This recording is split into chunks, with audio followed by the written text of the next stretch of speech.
This afternoon, I have with me Mark Lord from Aztec Oils. Thanks, Mark, for coming on this episode of Business Inspires. Yeah, very pleased to be here. Let's just jump in with some of the questions. And so obviously the goal of Business Inspires is to speak to current business owners and get some ideas and inspiration for current business owners and entrepreneurs. So if you could just give us an introduction to your business, perhaps the problems you solve for the marketplace. Okay, well, I started Aztec Oils as a one man in a van way back in 1995. Slowly over the years, building into breaking bulk, so buying bulk products rather than packed products, and then putting in all the equipment to manufacture everything ourselves. So today we blend 95% of everything that we produce. Blending lubricants is like cooking, really. You're putting ingredients, you're buying base oils, you're buying additives, you're throwing them all into big tanks with heat and agitation, and then obviously the most important part is the testing to ensure that you meet all the right quality. So we have a very well set up laboratory so that we can do all our onboard testing as we check incoming base materials and obviously the outgoing products that we produce to ensure that our products are first class. Amazing. And you said you started a man in a van back in, when was it, 1995? Yes, a long time ago. And it's very hard. I mean, starting a business from scratch, especially when you're very, very small, is just, it's 24-hour days. You just eat, sleep, drink the business, and slowly but surely, and as you grow, it becomes a lot easier, obviously, and as you bring people in, and it tends to, and I found the business tends to take on a life of its own. I guess once you've, it's always like, I think lots of people say, making the first million is really, really hard, really, really hard. But once you've got to that point, then it starts to roll and take a life of its own. And as long as you've got the right people on board, that's the key. Empowering people has always been my great passion, to get them to buy into the business. And thankfully, I've made a few mistakes on the way, like we all do, but I've also had some great successes, and I've built some really good team players that are able to take us on and take us into the to the years to come. Really, as I step back, I mean, I'm past retirement age, but I've got no plans to retire because I love the industry. I love what we do.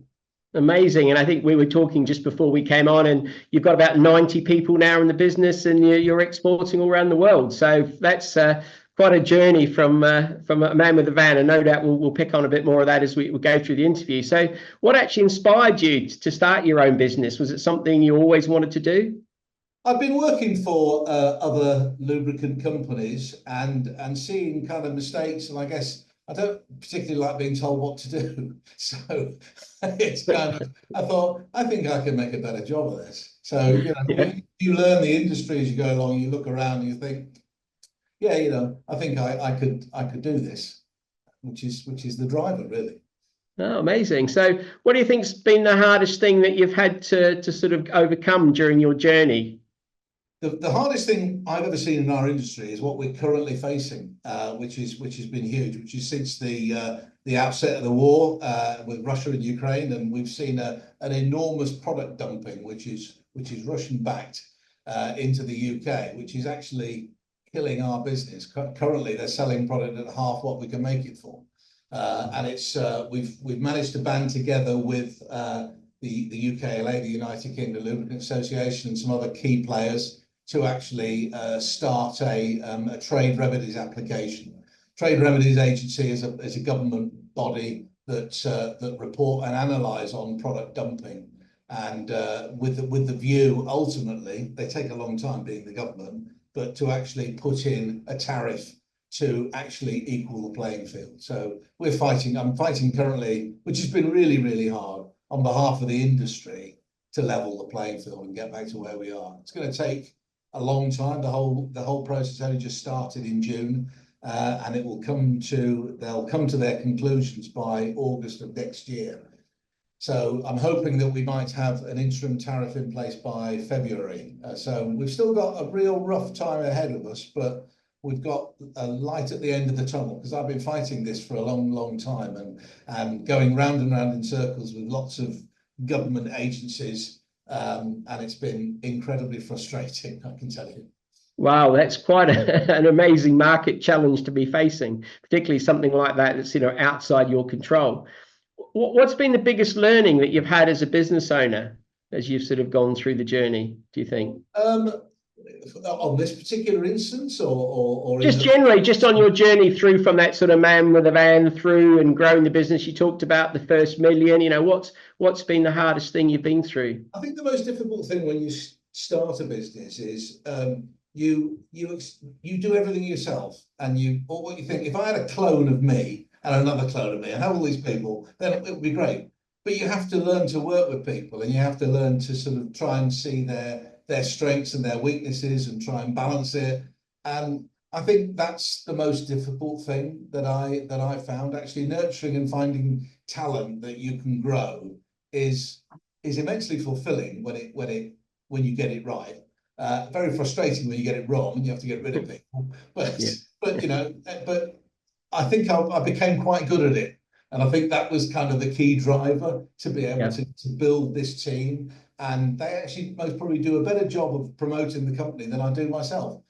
Because having started a company which was very small and now it's over 30 million and it's still growing, it's I guess I'm too shy and embarrassed to actually speak about my achievements, really. But other people do a better job of it. Well, that's good. That's probably good delegation, I guess. Yeah. So if you had to start over again, do you think you'd do anything differently? Well, yes, I mean, in a small way, most probably, because you'd accelerate the things that took you a long time to learn. But basically on that journey curve, I think I got things broadly right. I think I could just do it a lot faster, for sure, because you're learning and you're stopping and starting and that went wrong, that went off in the wrong direction. Spotting opportunities. I mean, our growth came about by spotting opportunities that other people might be frightened of. So I've always been, I think that's the other key. I've always been a risk taker, and seeing something, saying I can make that work. And a lot of people will think, oh, that's too big for me, or I don't think that's a dangerous area, and they'll think about it, and then the opportunity's gone. So I think in many ways, I see something, and I'm quite impetuous, I suppose, in that way, and jump in and think, I can make this work, and having decided that, I make sure I'm going to make it work. Okay, I think you sort of alluded to that growth. I mean, is there any, and you sort of talked about identifying those risks and perhaps being a risk taker where other people haven't been. Is there anything else you'd sort of attribute that growth to? You mentioned that the business is just over 30 million now and still growing. Well, opportunities in analysing the business. We set up distribution businesses, especially with the current issue we've got with product dumping. That comes from our business to business supply chain position. So we identified, especially 2 years ago when all this was really starting, that our own 2 distribution companies. We had a company that we bought that was a customer that went bust on us, so we took it over back in 2016, right up in Scotland, Northern Oils. And we then bought another company that had a distribution outlet in the southwest in 2019. They were very successful distributors because they are B2C, so they're going direct to the customer where they've got a lot more control. And we identified that is a great model if I can find the right people to set up their own businesses. So we set up a business in Warrington, Aztec Northwest, last year, and we set up another business, Aztec Southeast in Essex, last year as well. And they've been, it's a slow build, and it's a very, very difficult business climate at the moment, but they are doing very, very well, and opening the door to offer service directly to the customers, where we don't, the trouble with business is incredibly competitive, and distributors they end up holding a gun to your head saying, unless you sell it to me for that price, I'm off, because guy down the road, and it's just dog eat dog. So you have to try to control the narrative somehow, and I think long term, if I can find other opportunities to set up distributors, it's all driven by people have to have skin in the game. So the new businesses I've opened up I've actually just given them the opportunity to say, this is your business, you're the MD, you go and run it. I'll back you, I'll finance it, but you're going to make it happen. And, you know, if you can find the right people, that's great. I've got two guys who are really doing really well, and they will grow. And I'm slowly but surely, we're not rushing into it. The right opportunities have got to come into it, come along. But I get a great deal of pleasure in actually seeing that work and their enthusiasm. People who are half my age, who've got, you know, plenty of career ahead of them, you know, and where I'm going to be around for 10, 20 years, hopefully, all being well. But I love to see the enthusiasm of the way that they're driving those their own businesses. And I think at the beginning you said, if I got that right, you know, you sort of brought that distribution in-house. So by controlling that in-house gave you much more control over the growth rather than just relying on third parties. We're relying on our throughput, of course, because if our throughput is falling away, we now, our own companies are actually generating a lot of our sales, because part of the deal is they have to buy our product rather than go to one of the competitors. Yeah. So that's always got to be the key, and we have to control that, especially with currently when there's loads and loads of product being dumped on the market at half what any of us in the UK can make it for. It's important that we sell that narrative and we push that through and explain to everybody, you know, what is going on and you know, what the right thing to do in the industry is. Okay, no, brilliant. And obviously, sometimes when we go into sort of starting up businesses, the reality of actually running the business as it grows and some of the challenges is sometimes different to the expectation. Did you sort of find that, you know, the reality, how did that differ from what you were expecting when you started the journey? I guess, yeah, I used to do everything. So you do everything, and then you realize that you've got to bring people in to actually then diverse certain areas. So slowly but surely, I do very little now. Apart from steering the ship, effectively overlooking it, the day-to-day running of, you know, inputting the sales orders and buying and the finance and the payroll and all of that sort of stuff. I've got very good people that I've developed and enhanced, and I guess that was the stepping stones over the way over time to find people who would do that and do a better job than me at it, because they are, you know, that's their specialization. So you get somebody who's really good at finance, and you get somebody who's you know, can say operations, and you bring in a sales director who's focusing on sales, and it's all trying to manage and find those different areas to sort of build the company. So what do you think, just sort of to wrap this bit of the questioning up, would be the biggest learning that you've sort of taken away from that journey that you can share? Biggest learning is understanding, I guess, understanding your own weaknesses and engaging with people to, you know, because yeah, we're all, there's no set plan of how to build a business. You learn as you go along and you make mistakes, and I'm sure, you know, lots of people are going through this journey all the time. But and you see lots of businesses that don't grow because people can't let go, and they can't, you know, they want to hold everything to them. And I see it all the time with so many people. They're really good guys. They've got nice little businesses, but they're a slave to their business, you know. And certainly I never intended to be a slave to my business. You know, I've got to be able to have as much time for my family and traveling and everything else as I can. And that's my driver, really. No, that's a brilliant share. There's an interesting book called Scale or Fail, and the author that wrote it talks about making yourself redundant in terms of your role. You know, Absolutely. Yeah. Oh, amazing. So just thinking to the future, because you know you've already said you've got growth. The business is continuing to grow. Do you know sort of where do you intend to be in 5 years' time? What sort of the future looks like? Well, it's all about empowering people, as I said before. So in 2021, I sold half the business to my employees. So Asticals has got an EOT, Employee Ownership Trust, set up, and I'm empowering my key directors with growth shares to take some of the rest of my shareholding away. I'll still be around until they kick me out in 20, 30 years' time, whatever. I'm gaga and I don't know what I'm saying anymore. But you know, while I'm of value, and hopefully that'll be for a long time, I'll continue to drive in building the core business, the manufacturing business in Bolsover, and I'll look at opportunities to either bring in other manufacturing businesses that we could potentially absorb, or more importantly, find our own distribution outlets around the country and even abroad in the same way. And do you think there's going to be economic challenges still ahead? I know you've talked about the dumping that's a concern at the moment. Do you think there might be any other economic challenges ahead in 2024, and how are you preparing for these? Well, I'm an optimist.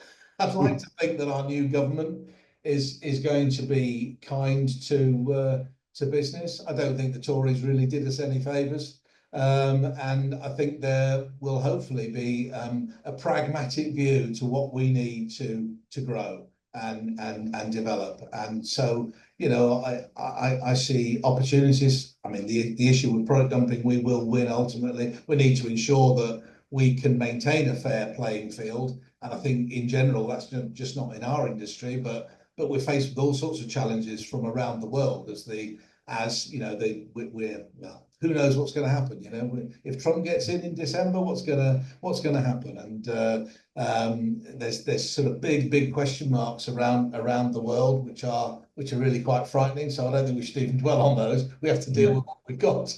And hope for the best. So I think if we can manage, and the government be successful in our revenue application, which I'm pretty sure we will be, we'll then get back to a level playing field, and I think we'll be in a good position to get back to growth. At the moment, we're in a bit of a holding pattern, to be honest, because of what's happening, as is everybody else in our industry.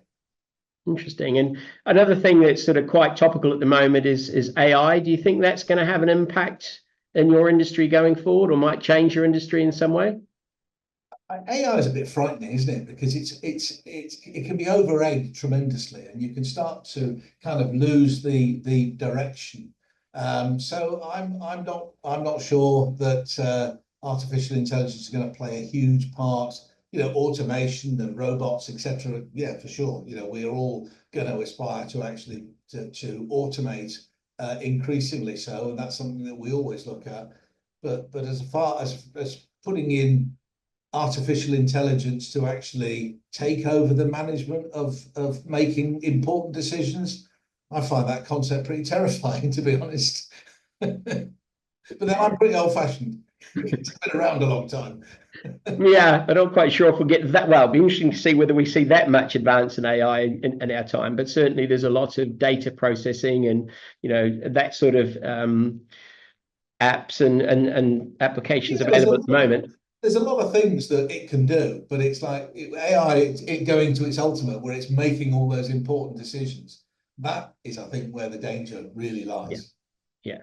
I agree. Hopefully, we're a few years away from that happening at the moment. So you talked about having that sort of management team in place. You've talked about the fact that you've incentivized some of your team. So you've sort of stepped back from a lot of the day-to-day running of the business.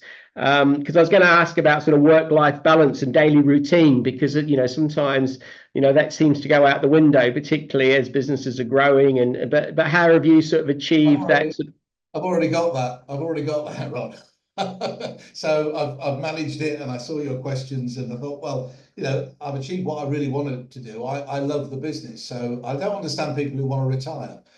So I'm 60, just approaching 67. So I see 20 years ahead. As long as I've got all my marbles, then I love it. I absolutely love the industry. I love the young people in the industry and seeing their excitement and their enthusiasm to grow. So I will mentor them and mentor the business forward for as long as I am able to. And was there a sort of a point where you didn't have that work-life balance, sort of thinking back, because obviously you came through that growth journey, and what was it like at that point, and how did you sort of get out of that or break that situation? In the early days, you're working every single hour, because if you run your own business, you never switch off. And to be fair, to be honest, I still don't switch off if there's a problem, whether it's on a Sunday morning or a Saturday night or wherever. I'm looking at my emails and I'm reacting to it, and I'm getting people to react to it, saying we've got a problem here. There's a container that's stuck on the other side of the world, something we need to sort it, or something, and you get people into the plant to sort this problem out on a Sunday. You do whatever you kind of need to do. I've got other people that I direct to do that, and they're engaged enough to be able to do it in the same way. So I'm kind of proud of that achievement, that I don't have to jump in my car and even, you know, working really late. And then if you're going out, you're not drinking in case you've got to suddenly drive to sort a problem out. You know, all that's a long time ago.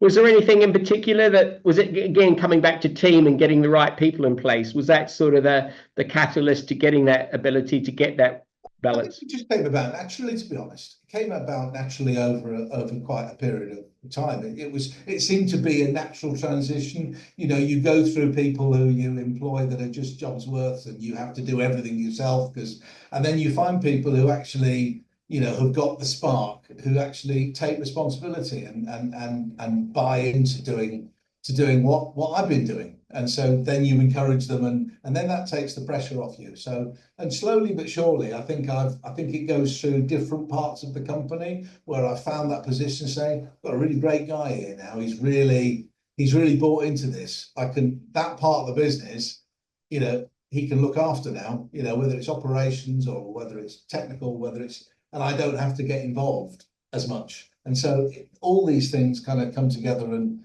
move us in the right direction. Amazing. So just to sort of wrap things up, what would be the one piece of advice, the little golden nugget, if you like, that, you know, maybe there's an entrepreneur that just started out, that they're at that 80 hours, if you like, they're sort of on that treadmill for the time, and just, is this all been worth it? What sort of piece of advice would you give to them? All right, at the beginning, obviously, the very obvious one, which lots of people don't, look at your bottom line. Make sure you know what you're making. So many businesses fail, and people go into business with the wrong aspirations, and they think, oh, I'm going to run my own business, I can pay myself this, and I've seen it with customers who've got themselves into trouble. And I think, well, you know, you've got to be realistic from the start. You've got to be absolutely realistic. You've got to be prepared to work twice as hard as anybody else, or 3 times as hard as anybody else, for a lot less money to get where you're going to go. And there are only a certain type of person that can be really successful in business, because lots of people think that's too hard. I'd rather spend more time with my family and everything, you know, and because it's a big sacrifice. You know, I've got, you know, a young managing director down in the southeast. He's got a very young family. The guy is so driven, and I keep saying, you know, you've got to make sure you keep time for your family, because it's important. You know, that work-life balance is, you know, and my family have all grown up and long gone, and but when you're young, you don't want to miss those times. So, you know, that's what you've really got to be looking at. No, that's brilliant. So just remind us again, you know, what is it that the problem that you solve in terms of the products that you sell to the market? Just remind everyone again before we wrap up. From the dumping point of view? No, from the products that you sell, what is it? Just remind us. No, so we manufacture the whole range of automotive lubricants, industrial lubricants. So that's engine oils, hydraulic fluids, cutting fluids, machine tools, you know, engine, whether it's for a car, a boat, a train, a plane, you know, they all use lubricants of some sort. In fact, if any moving piece of machinery use a lubricant of some sort, and inevitably we will make the vast majority of them. And if they want to get in touch with the business, what's the best way to do that? www.aztecoils.co.uk. You can find our contact page and send us a message, and my team will deal with it. Amazing. Well, thank you so much this afternoon. There's been some brilliant learnings. I've taken away a couple of BFOs. We call them blinding flashes of the obvious, and some little nuggets there, which has been really good. So thank you so much for your time. And yeah, thank you. Pleasure. Absolutely. Yeah.